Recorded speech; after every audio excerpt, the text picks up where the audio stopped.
it's about listening differently to your consumers, to your customers, and getting to a place where you're learning about what they really, really need and care about so that you can have better differentiation, more successful brand launches, brand execution in the market. That's what I think it's ultimately about. Listening better, listening differently so you can produce better results and have bigger impacts. And I Love think it. we're doing that through stories. And because stories are so human, they're so fundamental in this like world being overwhelmed with so much data, so much AI, at least for the foreseeable future, our humanity is almost like that's all we have left. Our humanity is what we are. And I think our stories are such a big part of our humanity. It's Wow. also a way to keep the customer engaged. Good morning, everyone. Happy post Halloween. I hope everybody survived Friday night. I know we did. We didn't get many trick or treaters. It sounds like, James, you had a ton of Did. trick or treaters in your area. So success to you and Adam. Welcome, James Warren to the show. Before I formally introduce you, we just have a couple of things we always like to cover off when we get going in terms of some of our unofficial sponsors. But one, as I always do every week, is our friend Jay Williams at Freebird. Again, I'm still out of Freebird. Jay, you must not be catching these shows because, again, this is a camp from 2 weeks ago. I'm going to have to go out somewhere in Minnesota and find some Freebird, which I'm sure I can. So thank you for the sponsorship. As always, Adam at Alias Advising, thanks for sponsoring and us at Drink Up Podcast, and Alicia Virgo from Bev Assets. Thank you as well. And Ryan over at Rocks Advising. Appreciate you supporting the show as well. But with that being said, we got all those out of the way. We welcome James to the show. I think you were supposed to be on a few weeks ago and we had to reschedule. So it seems like you've got yourself back ready to Yes. go. So excited to have you here. So welcome to Drink Up. Adam is always welcome. And then Koresh, you're somewhere out there invisible, floating around. Thanks for keeping us organized and going. So look, we just, I don't know if we even talked about it in our warm up, but we just, go with the flow, James here. So maybe introduce yourself, tell everybody a little bit about yourself, and your company and what it is you do, and we can get into it. That's awesome. Well, thank you both for having me. I'm really glad to be here. Again, my name is James Warren, and I'm the founder and CEO of Share More Stories. We are a human experience insights company. So we use basically storytelling, which should be obvious because it's in our name, but we also use AI, which is probably not as obvious, to develop deep consumer insights into people's experiences with the brand, with the product, or sometimes inside the organization. What's really driving them, what's fueling them, what are their hopes, dreams, and even fears? And then how can we as brands or companies or organizations better meet them where they're at because we better understand them. We understand what they care about. So yeah, that's every day is a different kind of day. And I get to love what I do because I get to help people share their stories about things that really matter to them and then help companies make better decisions with that. It's I good love stuff. that. It's interesting. And I know Adam's going to be taking helm here, but sorry, Adam, I just had this thought. I had this Okay. debate. I didn't realize I was having a debate on LinkedIn I don't know if it was a debate because I'll call her out because actually she's probably right. I don't know if you know who Courtney O'Brien is. You might know Courtney if you We've had her on, see haven't her. we? Oh yeah, she's been on the show a few times, Yeah. but I've been posting about, so my partner and I, we have a company that basically has feet on the street folks. They go out on the accounts and they sell a pod, a point of distribution, a display, a menu, all equals cases, right? So they activate the brand and the accounts. And, her communication back to me is that's not marketing, that's business. I'm curious because she's a storyteller too. And I think marketing is all about getting your story right before someone like me goes out and execute the plan. So how do you feel about that, by the way? Do you think the selling team is a marketing team or you think they just execute what marketing develops? Loaded question. It is loaded, but it's also when I've been on both sides of that coin. When I worked at Altria Group, I was brand manager before I was a section sales director. So, I think some of it depends on the company culture. Is it brand driven? Is it manufacturing driven? Is it sales driven? But all those companies should be, return on investment driven. All those companies should be, how do we stay in business for the long term by meeting the needs of our customers and also contributing, in a meaningful way to society. But that said, I think when you look at sales and marketing, very traditional view of mine, they're really two sides of the same coin. You can't do anything without both. And so I don't see them as one being taking precedence over the other. I really see them as more interlocking and fit because you can't just come up, especially nowadays, you cannot just come up with a marketing plan and say, all done, handing it over to sales, go execute and expect to be successful. The market is too dynamic. The competitive pressures are emerging differently every day. Frankly, half the time your sales team is the best source of market intelligence you can have because if they've got really good relationships with the trade, they're spotting things and telling you about things before they show up in your syndicated data. I think brand managers and sales team managers have to have a really, really strong partnership if either is going to be successful and ultimately the company is going to be successful. But I get the point. Marketing is about, you know, what is our message?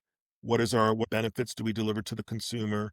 But I think that that same thought process happens in sales too, because we're not just going in to execute.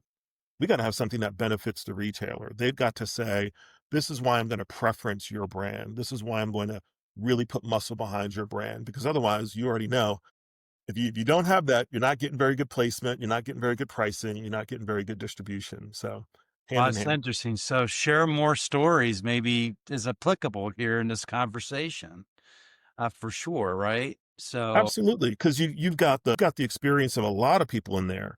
The folks doing the work, as you said, feet on the street, but the yeah, customer who's buying your stuff and selling it to the consumer, they have their own experiences. They have their own things that they're trying to get done. So you got to understand it.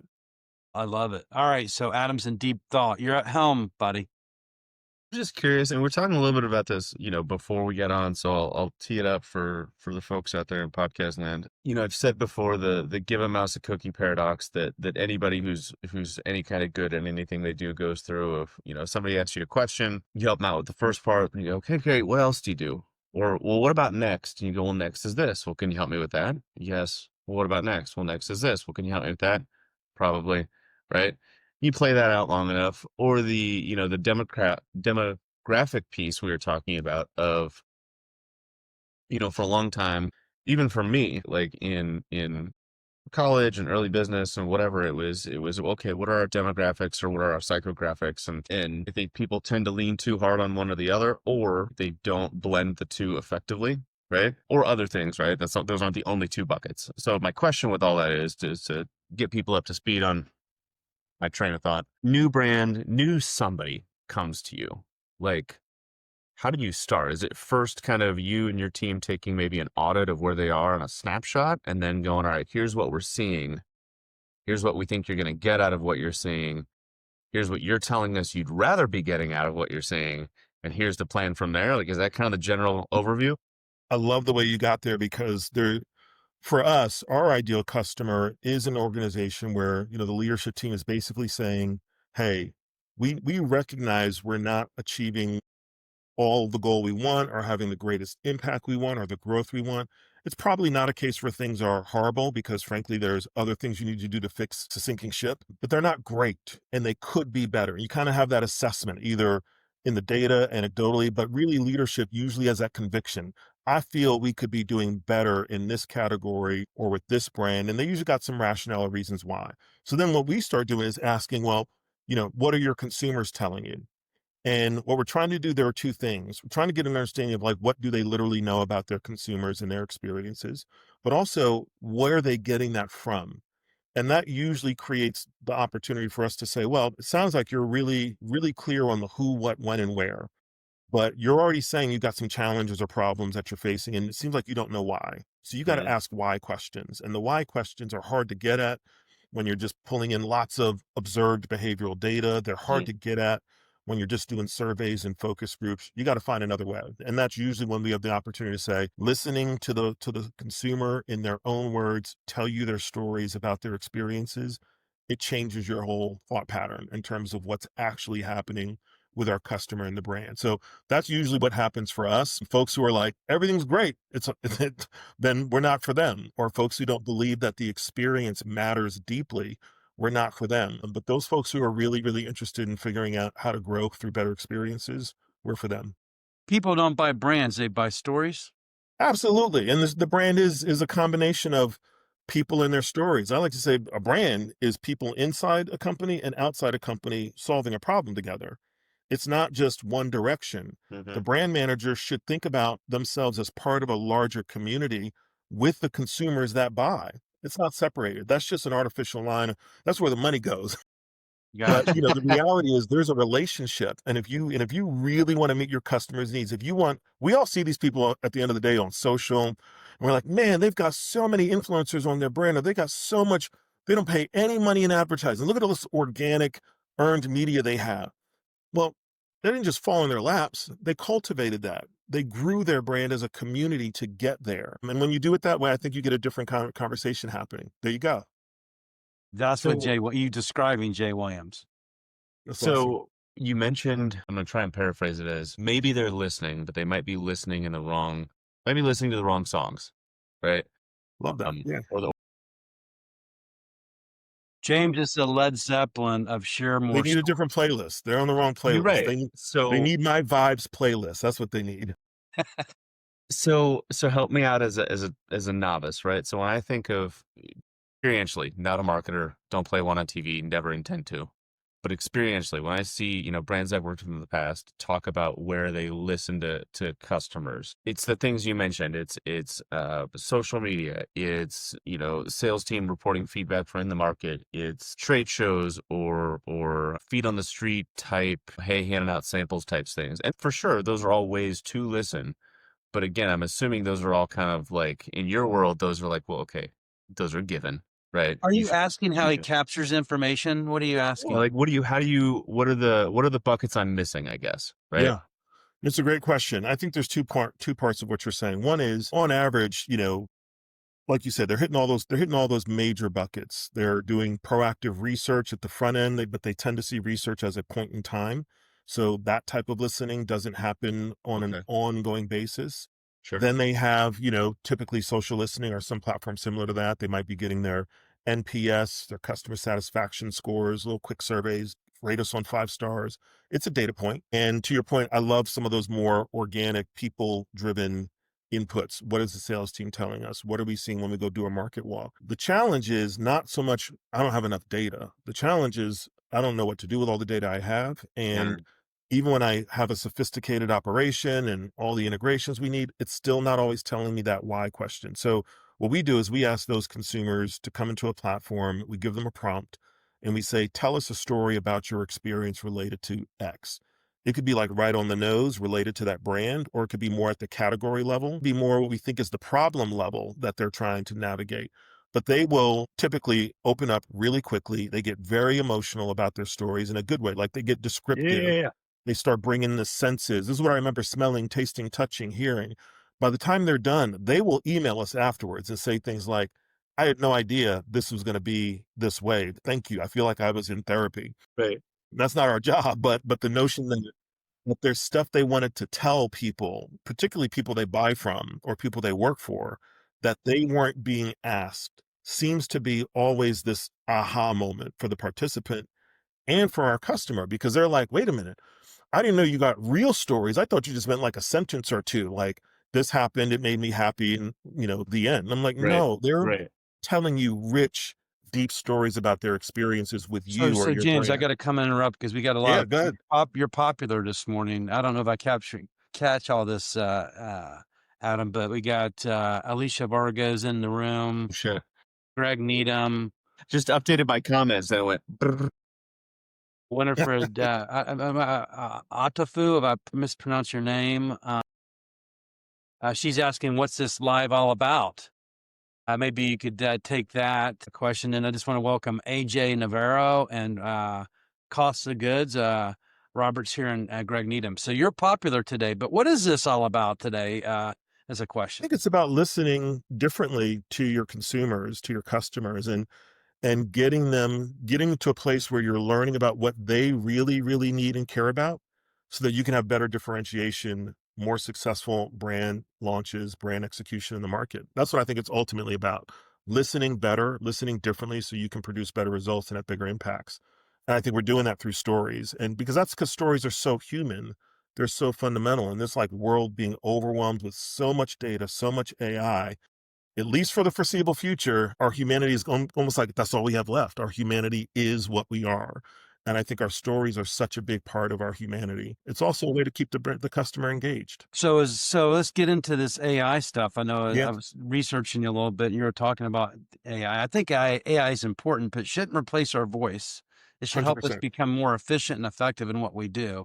Like I love taking data, aggregating it, utilizing AI, but at the end of the day, I'm going to look at it and curate it in my voice. So is that what you do with Share More Stories? We're using AI in a couple of ways, and for us, it's no shade, but it's not new for us. We've been doing it since the very end of 2015, which is a funny story in and of itself. That But is a we were story in and of using itself. we started with IBM Watson, and we were using AI to basically quantify the emotions in people's written text, their stories. So we're like rating 50 different things, all kinds of attributes about their needs, their values, their feelings. And we then had to build our own platform, our own algorithms to continue to work in that space. When the large language models we've all heard about became popular, we were able to get far more efficient, Right. process lots more content in a much more efficient way.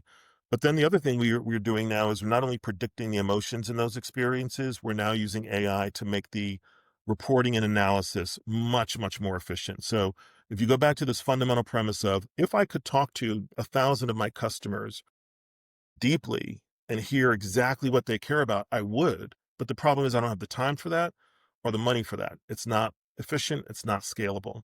Well, if I can create a place where they can share their stories with me, and then I can understand those stories, I can understand why those things matter to them, and then I can report on that in no time, that's a huge opportunity for brands to leverage to get smarter, better, faster. So that's how we're using AI, both in the predictive way and then in the sort of synthesis and analytic way to produce reports and analysis. Great. Let's go through some of these questions of our Yeah. audience here and some Yeah. Yeah. stuff. Yeah. And Adam, let me take a few. I'm going to take the first one from AJ. AJ, we need to catch up, man. It's been a while. He's the founder of Breeze Drinks out of Spain. Great person, by the way. I have a strawberry gin 5 distillations and London dry gin in Florida for several years. I would like to grow, but it's very complicated from here, Spain. So I'm not sure how could Share More Stories help someone like Breeze Drinks in Florida. So I'm not seeing the question, but it sounds like what they're really asking is just basically how do I find ways to grow? Yeah, I As an think it always overseas goes back brand. to you got to marry up your vision and your strategy for the brand with the market. So the market is the ultimate determinator of whether or not you've got something that they want. Also, I would say just because if you're not finding that perfect fit right away, it just means you haven't found it yet. It doesn't mean it won't exist. It doesn't mean you can't do it. So I think vision and strategy, listening to the consumer, and then, the persistence of execution, because anytime you're trying to create something new, it is by definition, you're trying to compete with 99.999% of what they already know, and it doesn't include you. And so you've got to find a way to become relevant, to become interesting, to both capture their interest and attention, but then deliver on the experience that they're craving. And I think it's a learning journey as much as an execution one.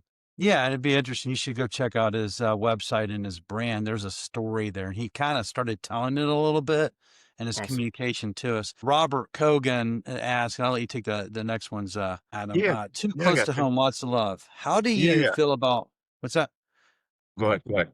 How do you feel about bought impressions when a brand goes hardcore on creating, buying a social media festival? Does it need constant dollars to maintain a following that was bought in the first place? And I can repeat the question. So it's how do you feel about bought impressions, or maybe I guess the way I take that, Cokes, is do you see brands that come to you that maybe have a following already, but it's I'll call it a false positive because it was purchased impressions, purchased followers. You're maybe getting stories, but they feel inauthentic, or you're having to chase dollars or continue to throw money after it to get stories out of people as opposed to it being more effortless or flowing better, right? I mean, you want me to chime in on that?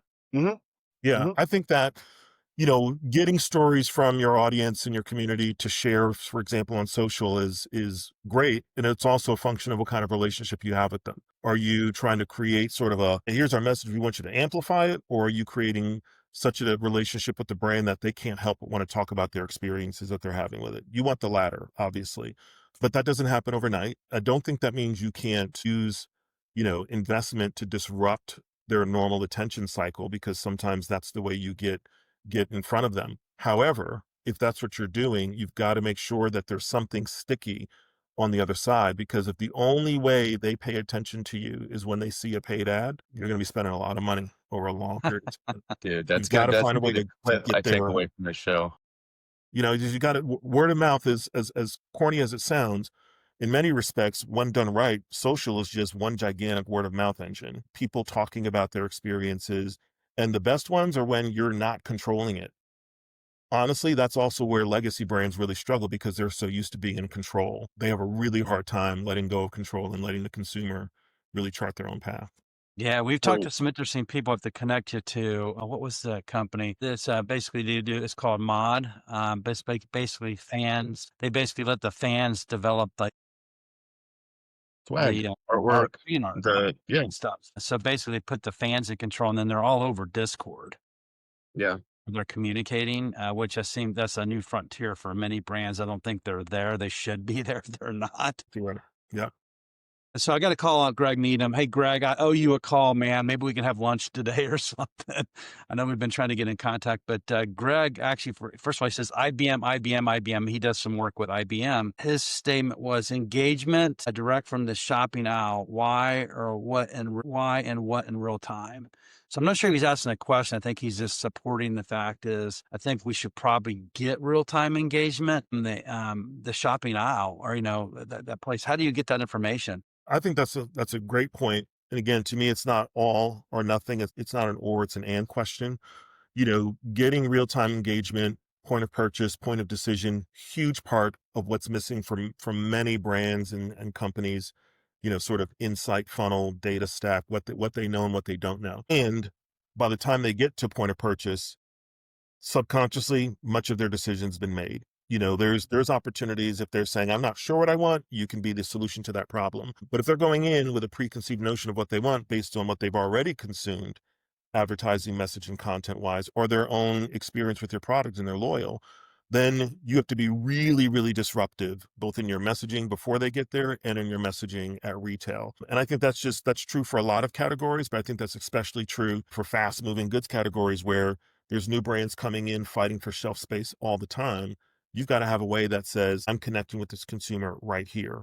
And if you have data that you can capture as they are assessing that decision, making that decision, or right at the point of purchase, by all means get it. Because all you're really trying to do is paint the most robust picture you can of who your consumer is, what they do, what they care about, and why they do it. Are you doing it with like QR codes? Can you see that like Yeah. something like that on the cans? Yeah, we've done some things at like live events, even at like conferences and stuff, where you hit the QR code and you go right into sharing your story or experience.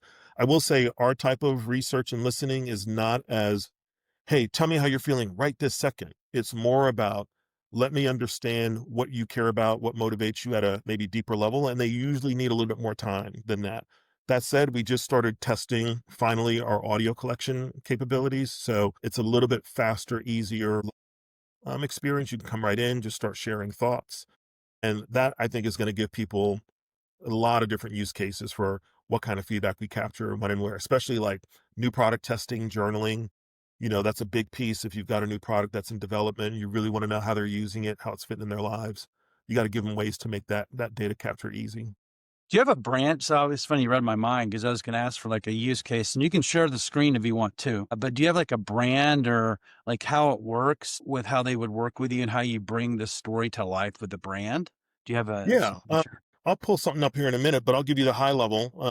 When people basically say we need to understand what the consumer is really looking for, or in some cases the employee, we set them up in our Seek platform. Our Seek platform is not like a wide open to the public app. It's a web-based app that we use for the customer that they use for themselves. And what happens is the first thing we want to know is like, what business problem are you trying to solve? Then we figure out what's the research question that we need to ask and answer for you to make progress on that business problem. Then we say, what's the story that we want from people that will help us answer that question? So that's called a learning roadmap. And basically, as we have that, we start recruiting their participants. Either they're recruiting them through their own customer database or on social, or we're recruiting for them in more like a traditional research approach. And then those folks just come to the platform. They get an invitation, they click in, and they share their story, and then they're done. But then behind the scenes, you're seeing all of the emotional data that we're creating. I'll pull it up here in a minute so you can see what it looks like. Yeah, I'd love to see that vision. I'm a visual person, so if you could share Absolutely. what would be. James, real quick while you're doing that, our producer that we can't see said Riverside's telling her you've got multiple tabs open for Riverside. I saw that. I don't know how to answer that because I don't. Well, I okay have then. just this one with you guys. That's it. I Weird. think All right. I know we're Disregard. recording, which is good because we've done this episode. When we go live, it goes live, but sometimes we miss the recording. Carlos Benjamin, welcome to the chat. He says, "This is so great, Sam and Adam. Hearing James speak about what he does confirms the work HPL does nationwide." Happy to make that introduction, by the way. Great guy. Absolutely. Yeah, Carlos. Cool. Strategy and on the ground execution, which is why we do many retail sampling campaigns. People go right to the register and purchase after engaging and trying these products. I don't know if there's anything else you see out there, Adam. Any other comments? Yeah, I was gonna. So Carlos followed up with, can you ask him what his thoughts around brands doing guerrilla marketing as a way to reach their target audience in a mass way? What is his thoughts? Does he find that effective from his experience measuring impact?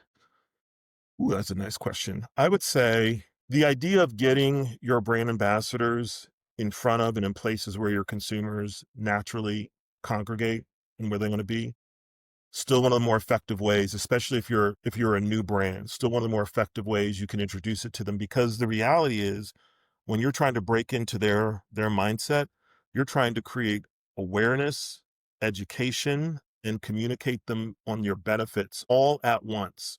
So you get to do that in an in-person experiential way, in a way that it's very, very hard or takes more time to do through one directional channel communication, a micro moment of relationship between the brand and them. However, to be successful, context matters. I mean, this is like context matters for everything. AI, context matters. Brand consumer engagement, context matters. So where are you having that interaction? Are you making it better for them, or are you getting in their way? Are they trying to get to the bar and you're like, hey, excuse me, let me bring you over here and introduce you to this new product. You know, it sounds good to be interruptive until you realize most people don't want to be interrupted. They want to do the thing that Yeah. they're doing. And so you've got to figure Hmm. out a way that makes sense and is relevant so that you're not just getting in there and now you have to overcome this negative emotion that you just created, this sense of annoyance. You have to get that back to zero before you can now introduce a positive message. So how do you create the right space in place? I think that's huge and important to do.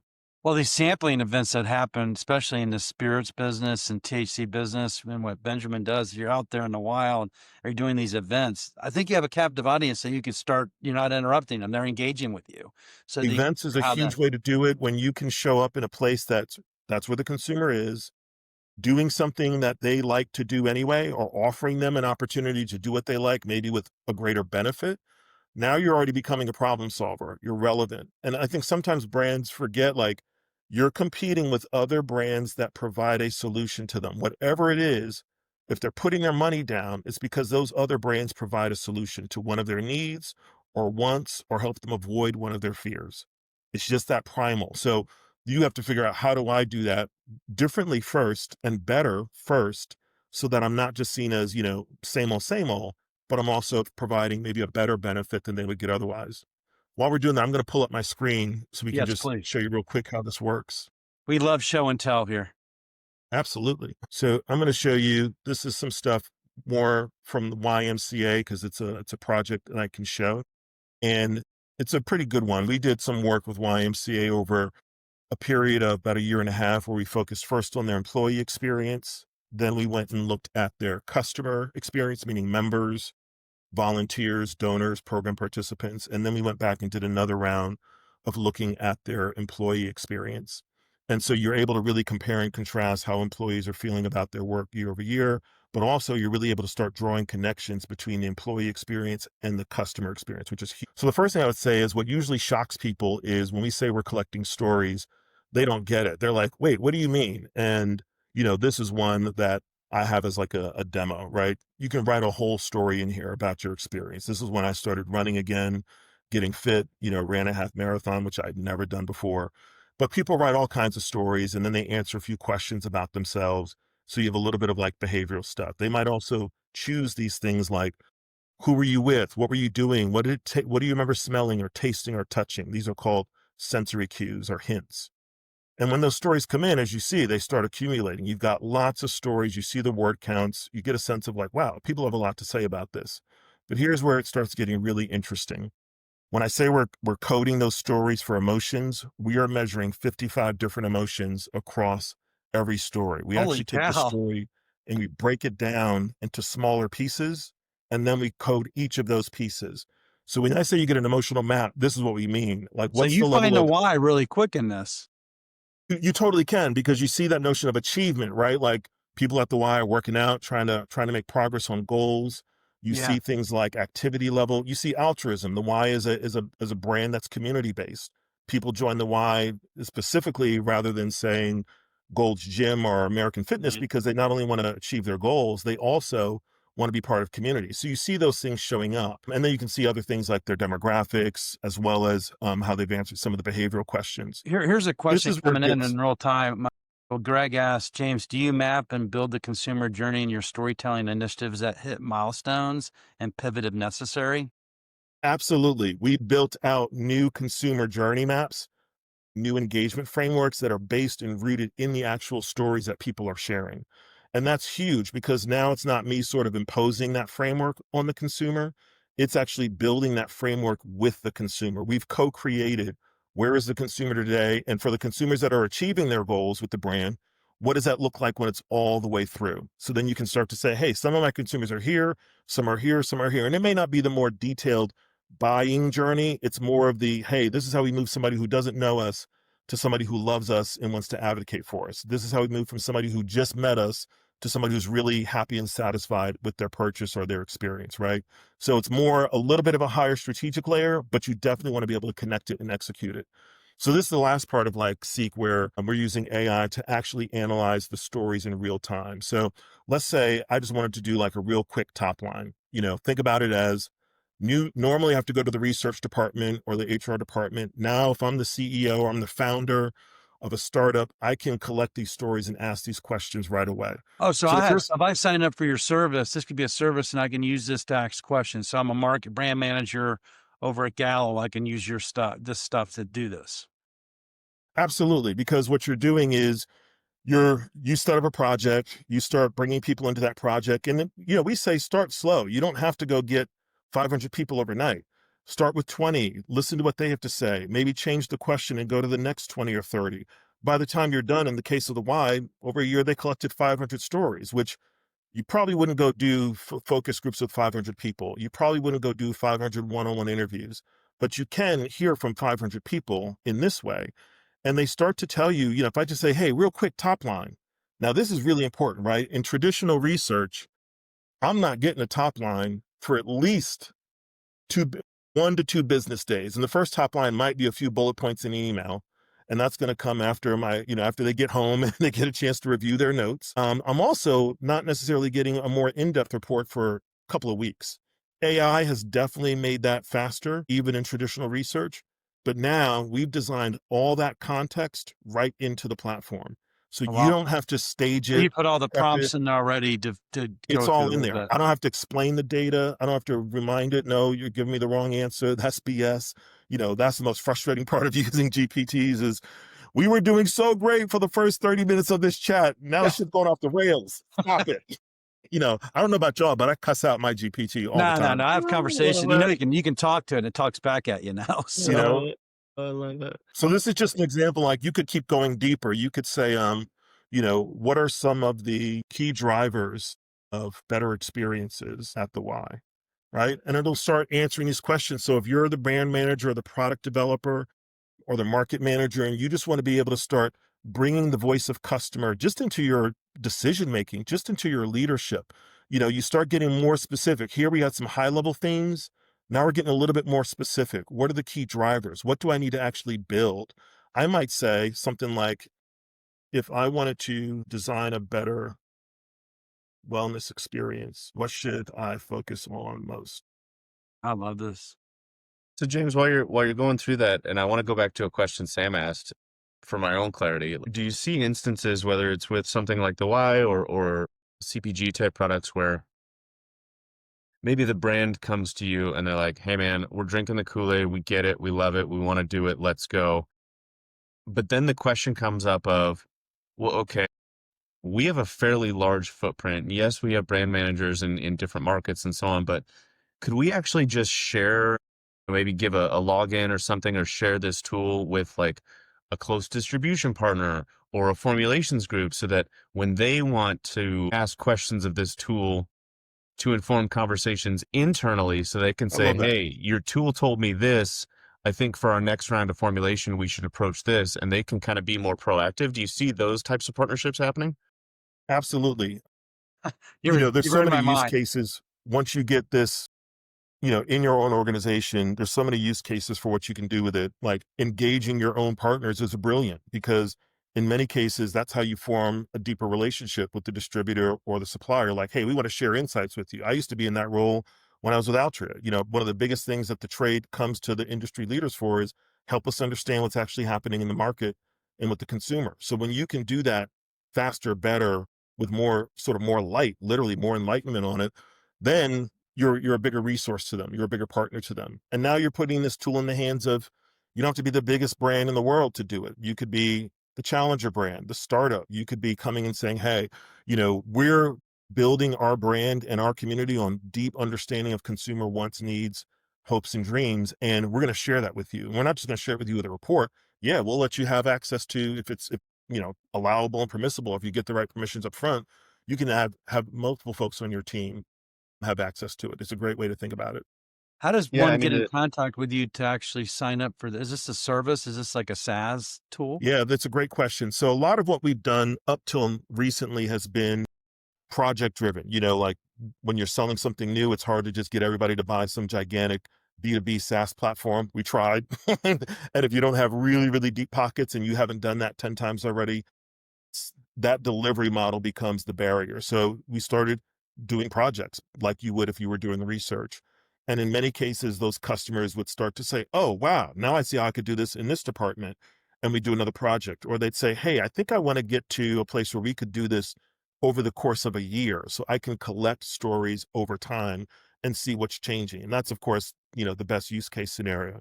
But in other cases, we've had folks now starting to just sign up for some of our basic sort of subscription level packages. So the best way for people to get in touch is just hit me up at james@sharemorestories.com and we can have a conversation about what they're looking for, share our solutions, a couple of case studies and some pricing and see what works for them.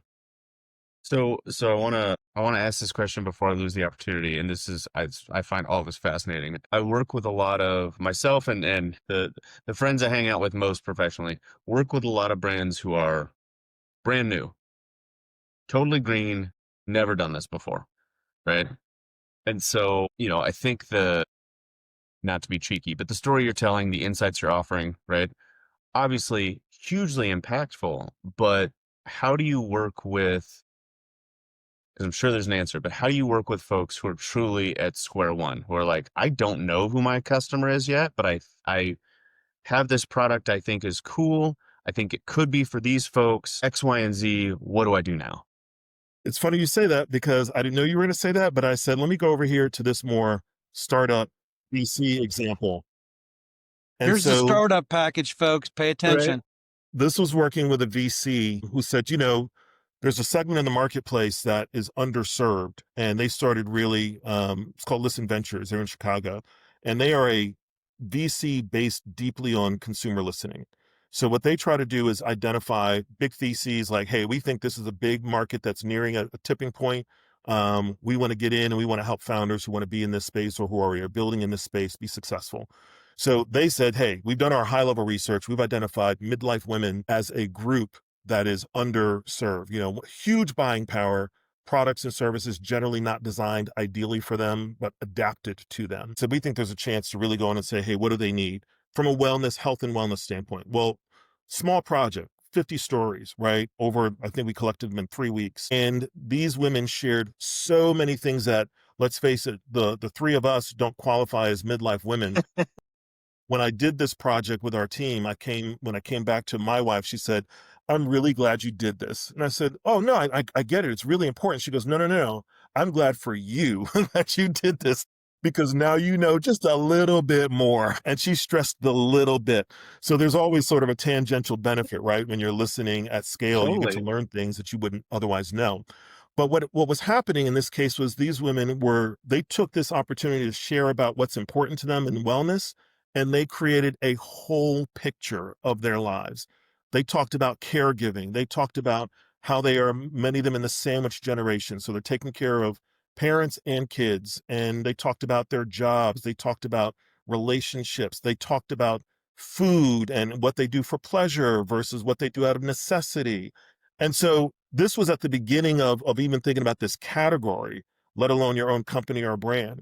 But once they had these stories, they were able to go deeper and say, okay, so now we've actually figured out there's maybe two or three pathways in here that represent big value proposition sort of territories that we can go after. Startup can do the same thing. They could say, look, I think I want to go in this space.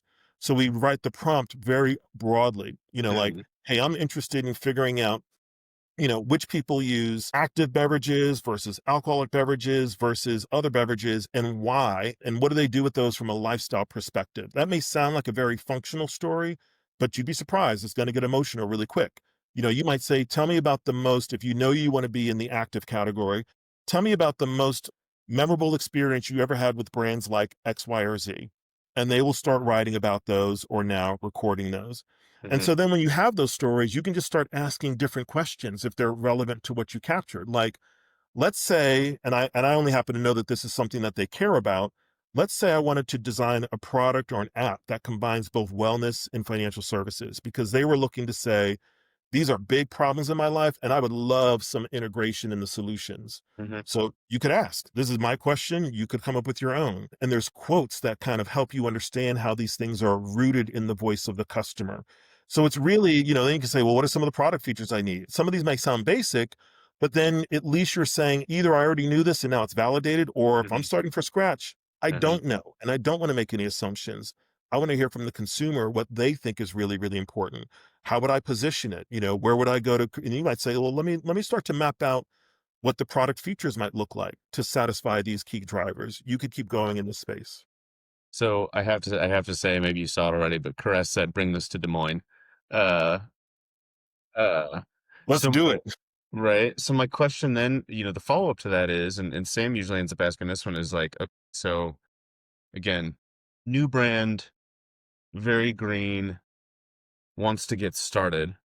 Is that a they come to you and you go, okay, it's a project to get you started, and here's the way we're going to do it, and here's what we know. It's just access to this tool and you can play around with it, ask some questions, and then kind of let me know once you think you've got something, and then we can dive a little bit deeper. Is it, a little column A, a little column B? Yeah, if it's very, very early startup, I would say they need a little bit of help, but they also need to be able to explore on their own and see Hmm. what's working for them. They don't need the layer of here's all the consultative support you need and all the expert guidance you need because it's almost like anything else. Context, they know more about what they want to know, even if they don't know what's filling in the blanks. They know more about what they want to know than we do. So let's not waste their time trying to get us up to speed on that yet. The Yes. first piece is, hey, you have a hypothesis, you have an assumption. Let's test that. Let's ask some questions of your customers or your prospective customers Hmm. and see if you're right. Or you don't even know if you have an assumption. You just have an idea Hmm. and an inspiration. The first thing you got to do is start figuring out what is the potential problem in that market that we could solve. And this will help you at least identify that in terms of experientially, this is what people are living and doing and experiencing in this category. This is where there might be some opportunities for us to carve a lane. We have Sure. many brands that could probably use your service. I mean, one Hmm. brand, Viventus, which is part of our company called Wendy, which is we're not dead yet incorporated. So Wayne, if you ever catch this episode, I always want to say capture. If you ever catch this episode, I'm calling you out, but we say we want to go after the 55 plus consumer in the beverage business and offer them, a product that has ingredients in it that are going to help them live well. Yes. It'd be interesting actually for you, myself, and Wayne to have a conversation to see how we could get some information because obviously it's early seeding of the brand in terms of how we develop. I have to talk to you, Adam, too, because I want to try something different just to get this thing made. Anyway, But you know what that I love that idea because the first question that pops in my mind is what does live well mean to those consumers? Mhm. because if we can figure out what they think it means, not just Yeah. what we think it means on the brand and product side, Yeah. then we can say, hey, we should try to be as aligned as possible within the context of our vision and our strategy, aligned as possible. The only time you need to shift your strategy is when you can't align with the customer. The customer wants this and you want to build this, then you don't have alignment and you can't make them buy it. And But your if you have data alignment, validates it though, because we were on with Josh Sizemore. He was on last weekend, and Josh was talking to Wayne and I. He asked some really important questions. He asked the whys. yes. I mean, it's a little cliche, but it's the truth. That's what cliches are, right? Like the why matters. And especially when we already have lots of who, what, when, where, what's, Yeah. the why is what's missing from most of our decisions. But yet humans make lots of why decisions all the time. And you're like, that doesn't make any sense to me because you didn't understand why But they that's the, did. the value of the story, right? Bringing it into the Yes. conversation. You try to get an investor. And by the way, we should connect him up with Josh as well on his Mhm. journey with what he's doing to show a conversation for sure. Mhm. But yeah, I love it because the application and what you do can be used in a lot of different ways. It can help inform your marketing budget. It can help inform how you're going to develop your brand. Because again, I love it when you go who, what, when, where, why. I mean, I talk about it every week: who, what, when, where, why. Right. So I may go through it. I always miss the how. Everybody's like, well, you got to have the how in there too. You do. I'm the same. I have like the how is like the stepchild to me. I'm like, all right, yeah, I know. How matters. But how's what we're gonna figure out the how because there's no way to get from here to there without the how. But if you don't know who, what, when, and where, you don't have a how. And I would say if you don't have a why, your who, what, when, and where, it might be a really, really nice deck, great plan, but you're missing like this really, really big piece of what's motivating them and what's their barrier. Yeah, and Well, let's do this. We have a few minutes left. I'll take the question that we always ask everyone here, and it's really important. It's a really important question. So, and we can repeat the question as well. But James, what is the difference between success and failure? The difference between success and failure, I would say it's if life is a day, it's just what time it is. It's just the time of day. That's the only difference because we're going to fail and we're going to succeed all day long. It just matters where I am and which side of the coin am I on. I would also say, I guess from that point of view, success and failure, the difference is just perspective.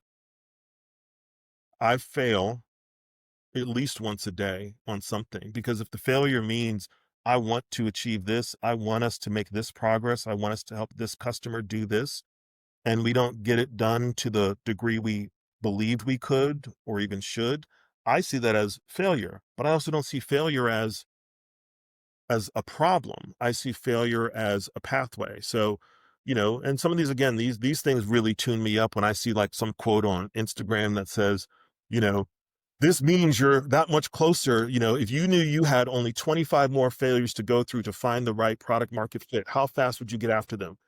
The no, Really no, no, no, no, no. I'm like, crap, man, I still have no's coming. Where's the yes? Yeah, it's like if I know it's right around the corner, I'm going through them failures really fast because I'm not afraid of them if I know success is at some point in the future. And I think that for a lot of entrepreneurs and founders and any kind of creator innovator is this is the stuff though that really prevents so many people from pushing through. It's they take those failures. I've done it. I've taken those failures deeply personally at times, sometimes way too personally where they get in the way of doing the work because you're like, I'm a failure. We're a failure. No, I'm not a failure and we are not a failure. This thing we tried didn't work out the way we planned. What's next? Some days I'm really good at that. Some days I'm not, but our team is amazing. My personal support system in terms of my spouse, my wife, she's amazing. So when I'm a little on E in that space, maybe the string of failures, it's kind of like at bats. Take Shohei Ohtani, batting in the what, below 100, 200, and all of a sudden he starts hitting here's the game of history. 3 home runs as a way to break a slump is pretty incredible. Never mind of striking out That's 10 a great pitchers to 3 example. batters. Oh my gosh. So, it's just where are you in the average? At the end of the day, the average is calculated when you're done. You can't say I'm batting 0 for 10 or 10 for 50 and say I'm a failure because you get 10 more hits. All of a sudden, you look like Babe Ruth. So the average is tabulated at the end when it's done. Is that what you said? That's right. That's a great way to look at it. You might have a horrible 2 weeks, but the next 2 weeks are good. The next month's good. The next month's bad. But at the end of the day, it's the tabulation of all that effort. Yeah. If you look back on all that effort, it's probably pretty darn good. And I always talk baseball because baseball is a great way to look at it. Look, if It I'm is. hitting 200 or 300, that's good. Hell, if I hit 100, I'm probably not going to complain. Right. I love that too, because I think one of the things that people sometimes don't have if they're in this journey is they haven't decided for themselves and their business, what are those Mhm, indicators mhm, that are different from my results, that are different from the impact that I want to create. They mhm, get those things confused, the indicators and the regular day-to-day measurement from results, which are just tabulating those things over a period of time to see if you got what you said you're going to get. And even that's different from impact. Impact might not be easy to measure right away. But if you don't even know what your early indicators are, you are literally on the emotional roller coaster. It's either good or bad. The mhm, indicator helps me know the that day's result wasn't what I hoped it would be, but the indicators are showing that we are still doing 8 out of the 10 things we need to do the right way. So we shouldn't revamp everything we just did in the last 2 weeks. We should zero in on those two indicators that are not showing we're going the right way. See if fixing those changes the result. It may or it may not. You may have to go find a different indicator, but at least you're not throwing, I used to say it all the time, don't throw the baby out with the bathwater. Somebody's like, what the hell does that mean? I'm like, you didn't hear that growing up? That's all I ever heard from my mom was don't throw the baby out with the bathwater. Which means there's don't throw the good part out with the bad parts. To me, You're sometimes, resonating with Adam here. He's like holding his head. He goes, "Oh my gosh, you're mhm. right. Well, It must have been a rough week." not a rough week, just a like it's actually a really solid week. It just every brand owner, and I won't name names, and I love you all dearly because if you're listening, you're gonna know I'm talking about you. But especially when you're new to this space, and I know people listening, and both of you will resonate with this. You'll start like a prime example, right? You'll start a conversation with a potential co-packer. Okay. Potential production facility. And you'll tell the brand owner, hey, I think their pricing is going to be in line for you. Their equipment's going to be in line for you. Their location's going to be in line for you. Like, I think they're going to be a really solid partner. Not that we're not going to vet a few, right? But I think this one's going to be a solid partner. And then something will happen like, you know, you'll send them an email or you'll have a call and they'll go, the partner will go, all right, I'll get you more information by end of day tomorrow. And then end of day tomorrow comes and goes and you're getting texts from the brand owner late at night. Hey, if these guys can't communicate right, we should just move on. This relationship is 30 seconds old. Can you breathe for a hot minute and just let us have this conversation, right? Again, babies in bathwater. Like maybe they had a family thing come up. Maybe their equipment went down. Maybe they forgot. You ever forget? Happens to me. Like, it's okay right now. We've not even signed a contract. Just breathe. Right. And over and over and over and over and over again. I'm like, guys, I'm not saying don't vet multiple partners. I'm not saying any of that. I am saying, like, give people the same credit you would expect in return because of exactly that. Right. Yeah. Oh, it's wild. Go ahead. No, go ahead. You're going to ask the same question I am. Well, then go for it.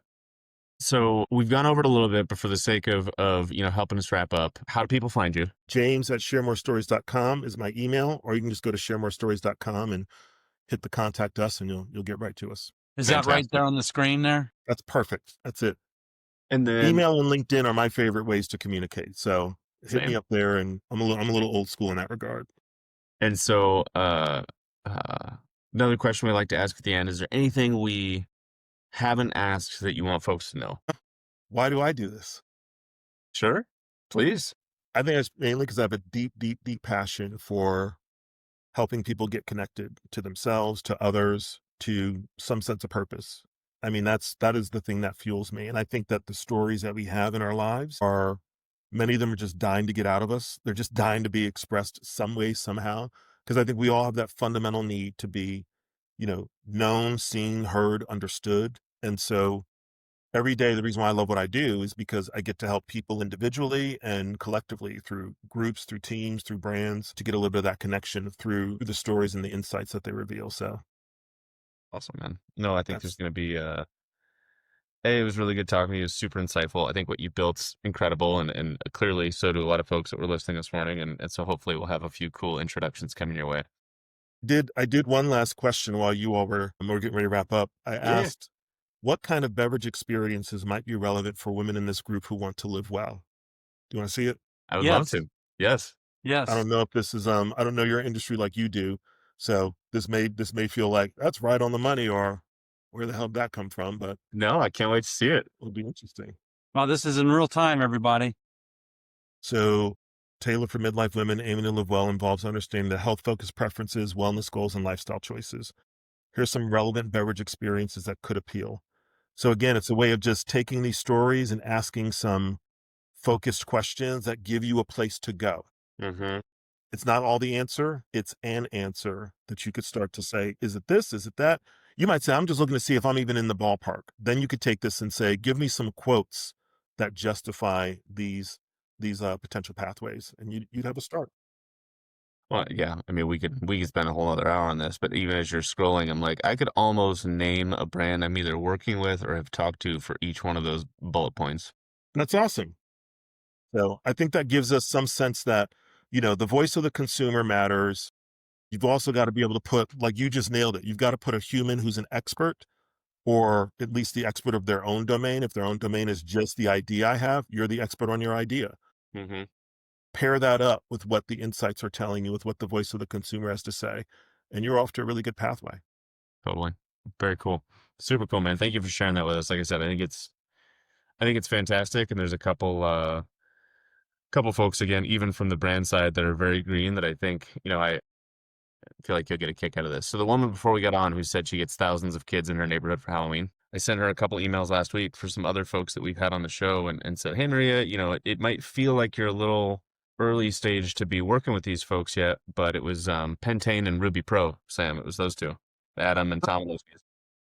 And I said, it might feel like you're a little green to be working with these folks yet, but they built some really cool dashboards and planning tools that I think could be helpful for you. And the brand owner works in cybersecurity, and her exact response was very brief. She goes, you had me at dashboard. Who do I talk to? That's all it said, right? She's just like, when can we get on the phone? Okay, Oh, cool.